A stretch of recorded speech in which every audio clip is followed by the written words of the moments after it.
So thus far in the holidays, in our time capsule, we've heard from King Solomon, we've heard from Noah, we've heard from Shimon Bar Yochai. Let's see who we're going to hear from today.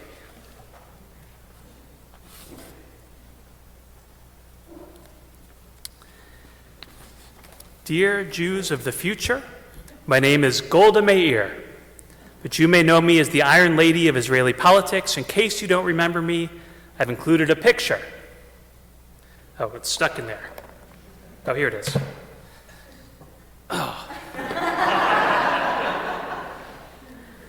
This hangs on my wall every day, staring at me, and influences my rabbit. Raise your hand if you think she's looking at you. That's right. That's how Golda was in life, and this is how she is today. I'll also share with you, here, Golda can look at you for a while.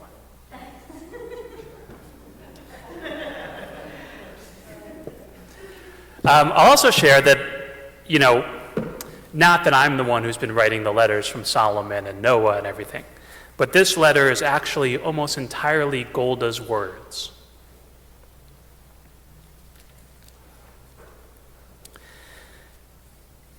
Except for this first line. It's my hope that you read this time capsule one day on Yom Kippur. It was on this date in 1973 that my country was attacked by a coalition of neighboring armies.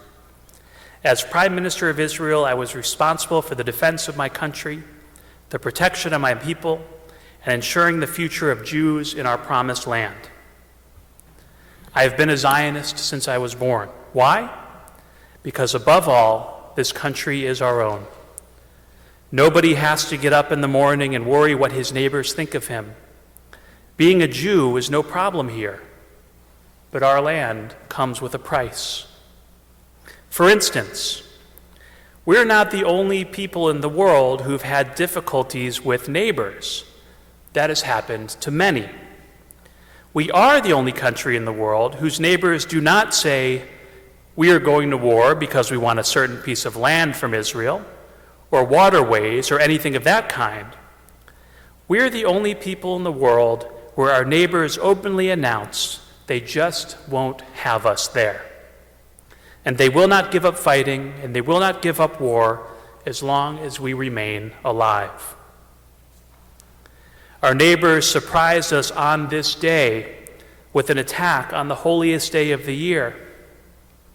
Our intelligence saw it coming, but never thought it would happen on this sacred day for our people. After a couple days, we were once again victorious. We drove the Egyptians and Syrians back and gained leverage to make peace. In our country's brief history, we have fought too many wars. It is true that we have won all our wars, but we have paid for them. We do not rejoice in victories. We rejoice when a new kind of cotton is grown and when strawberries bloom in Israel. But we have a secret weapon in our struggle with our neighbors. We have no place else to go. We can forgive our enemies for killing our children.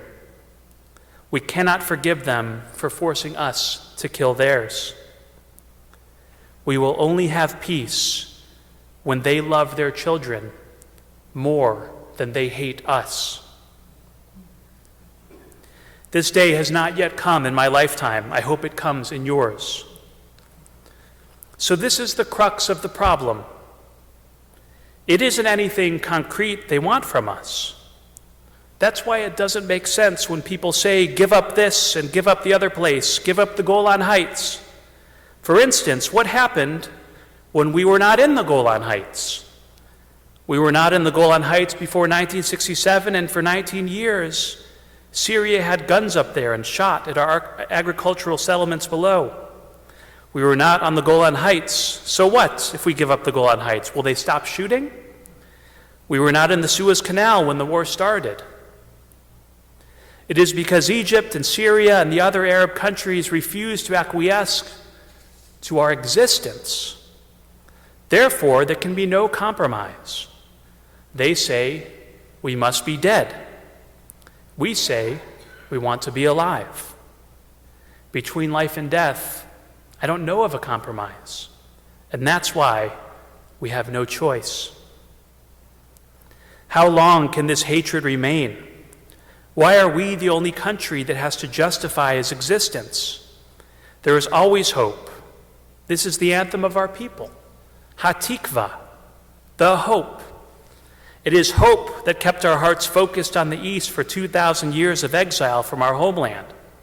It is hope that compels us to reach out our hands of friendship to neighbors who have sworn to fight for our destruction. It is hope that one day we can beat our swords into plowshares and our spears into pruning hooks. Until that day, we will be strong. We will be prepared. We are ready to defend our people at all costs, no matter what may come. I have not yet seen peace in my lifetime. May you see it in yours. B'shalom, Golda Meir.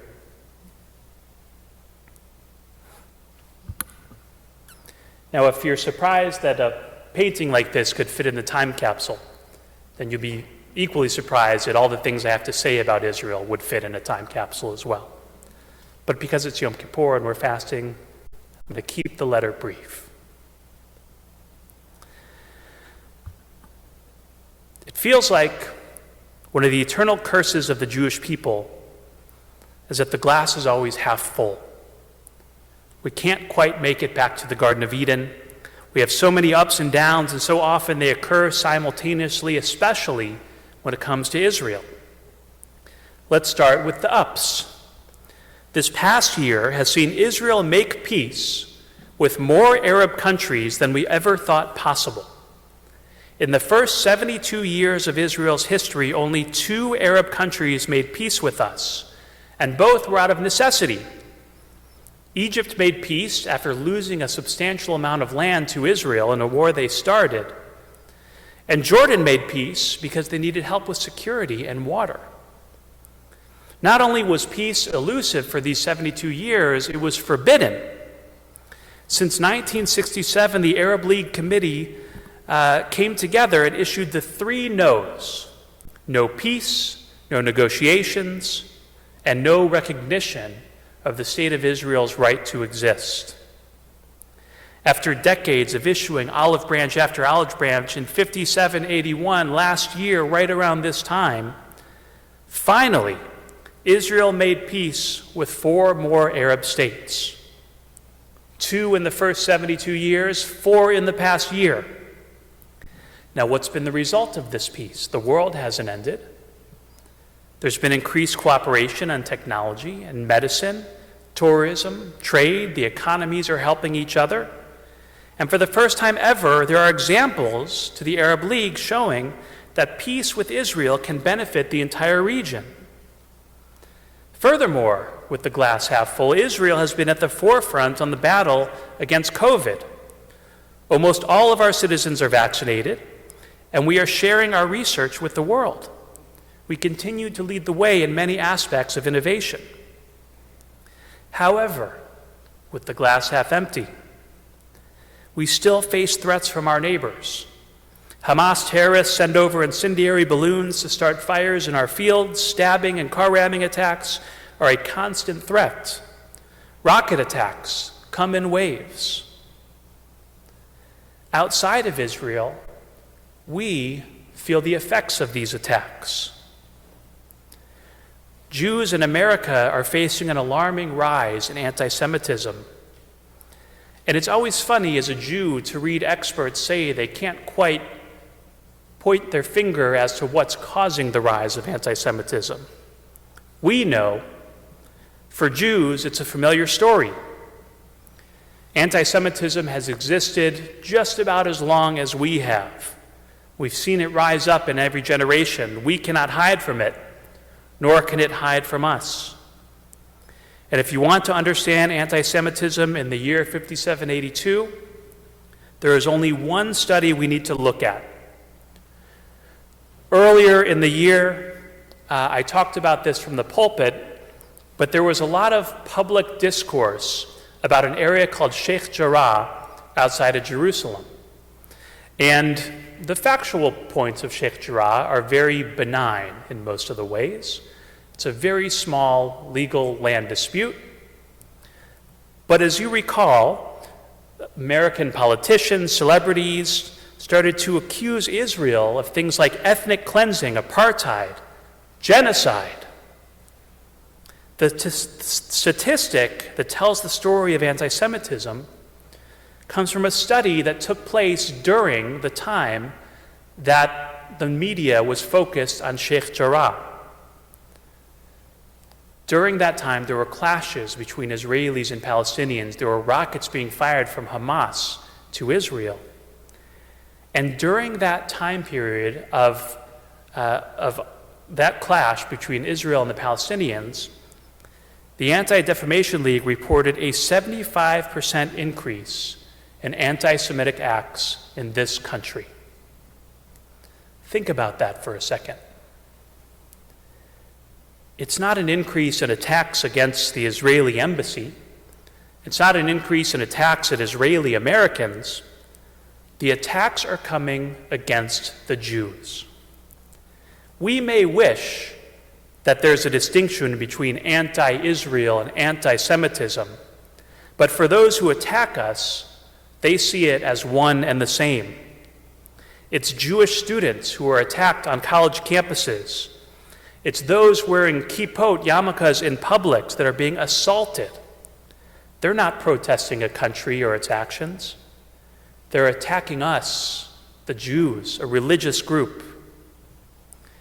Anti-Semitism is flooding social media. During this outbreak of violence, during this period, not only did incidents of anti-Israel, anti-Jewish sentiments rise, but NPR started tracking social media.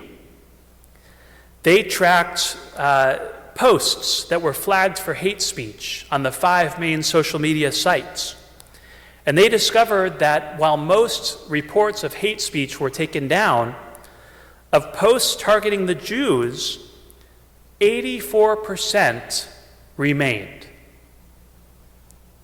This means that these sites reviewed it and decided, let it stay. Anti-Semitism is trickling into public discourse in our Congress as well. We've seen that the extremists of both parties tend to agree on very little, except one thing: the Jews. The response from centrists has been tepid at best. We're left with a scenario where a large percentage of our society has a digital presence, and that online world has become an unsafe space for Jews. They attack us, and they use Israel as the excuse. Like Golda Meir, we hope one day peace will come to Israel and the Jewish people. Perhaps when this letter is read in the future, the struggles of our people will be history. Like good Jews, we hope for the best and we plan for the worst. We must study the issues facing the state of Israel, and we must arm ourselves with the ammunition and knowledge to defend her. Our critics accuse us of genocide. Against who? The Palestinians? The Palestinian population grows at the same rate or faster as the Israelis. There are twice as many Palestinians today than there were 30 years ago in the Palestinian territories as well as in the state of Israel. They accuse us of ethnic cleansing. Well, in Israel, Arabs make up 20% of our population and growing. Israel is a free and fair democracy open to Jews, Arabs, Christians, Druze, anybody who may come. Now, ethnic cleansing does happen in the Middle East. More than 850,000 Jews have been forcibly expelled from Arab countries. Algeria, Egypt, Iran, Iraq were once homes to thriving Jewish communities. Now they're almost entirely gone. Hillel Neuer of UN Watch spoke to the United Nations in 2019 stating, Israel's 1.5 million Arabs, whatever challenges they face, enjoy full rights to vote and to be elected in the Knesset. They work as doctors and lawyers. They serve on the Supreme Court. Now I'd like to ask the members of the UN Commission, the commission that commissioned this report, how many Jews live in your countries? How many Jews live in Egypt, Iraq, Jordan, Kuwait, Lebanon, Libya, Morocco? Once upon a time, the Middle East was full of Jews. Algeria had 140,000 Jews. Algeria, where are your Jews? Egypt used to have 75,000 Jews. Egypt, where are your Jews? Syria, you had tens of thousands of Jews. Where are your Jews? Iraq, you had over 135,000 Jews. Where are your Jews? If those numbers are hard to relate to, consider New Orleans has about 12,000 Jews. Algeria had a population of Jews 10 times what New Orleans has, and they're gone. The world ignores decades of overt ethnic cleansing of our people, yet they slander the state of Israel. And what about apartheid? Arabs are serving in the Knesset. For the first time ever, there is an Arab coalition that is part of the governing body of the state of Israel. There are Arabs on the Supreme Court. Recently, we learned that 47% of the most recent crop of new doctors completing their training in Israel are Arab men and women. Now, I would love to spend a Yom Kippur speaking about how much work needs to be done to ensure equal rights of Reform Jews in Israel. But it's hard to advocate for our movement when we're struggling for Israel's survival. Israel needs advocates. To quote Rabbi Hillel, "If I am not for myself, who will be for me?" We can't count on the world to always be there for us. Our history has taught us that we should never feel too comfortable. There are active members of our government, even some Jewish ones, who are starting to advocate for ending the support of Israel. We have a lot of half-empty when it comes to anti-Semitism today, but as I said, we're always half full too. I believe there is still broad bipartisan support for Israel, not only in Congress, but in the U.S. population in general. It can stay that way if we do our work as advocates. Israel's changed over the years. In 1948, we were scrappy underdogs. By 1967, we were a formidable opponent. By 1973, we were the dominant force in our region. In 1982, the U.S. Congress was actually discussing cutting off aid to Israel. Prime Minister Menachem Begin famously offered his response. He said, "Don't threaten us with cutting off your aid. It will not work. I am not a Jew with trembling knees. I am a proud Jew of 3,700 years of civilized history. Nobody came to our aid when we were striving to create a country. We paid for it. We fought for it. We died for it. We will stand by our principles. We will defend them. When necessary, we will die for them again, with or without your aid." For our time capsule, I offer in this coin. This coin was minted in the time of Bar Kokhba's revolution after the temple was destroyed in the 1st century. On it, it has the symbols of our tradition, the lulav, the etrog, the menorah, and a prayer for a free land of Israel. During the time of Bar Kokhba, Romans sent our people into exile, and they destroyed our temple. In destroying a large portion of the ancient Jewish community, the Romans renamed Jerusalem and Judea. They called it Palestina. Their goal of doing so was erasing the Jewish identification with the land. What they didn't understand, and what this coin tells us, is that as long as Jews live, there will always be Jewish identification with the land of Israel. It's in our prayers. It's in our name. It's in our nature. There has never been a time when Jews were absent from our promised land, and God willing, there never will be. We are indigenous to this land. We are the descendants of Moses and King David. We inherit our tradition from Herzl, from Ben-Gurion, from Golda Meir. We live by Jewish values and fight on the side of truth and righteousness. Anti-Semitism is on the rise, so must be our resolve. Jews of the future should know that in this Yom Kippur service, like all our morning services, we will sing Hatikva. We eternally hold on to this hope that one day we will live in peace with our neighbors. That hope drives us to keep working. We celebrate our eternal connection with the land of Israel, and we pray for the strength to defend her. And we rise together for the singing of Israel's national anthem, for Hatikva.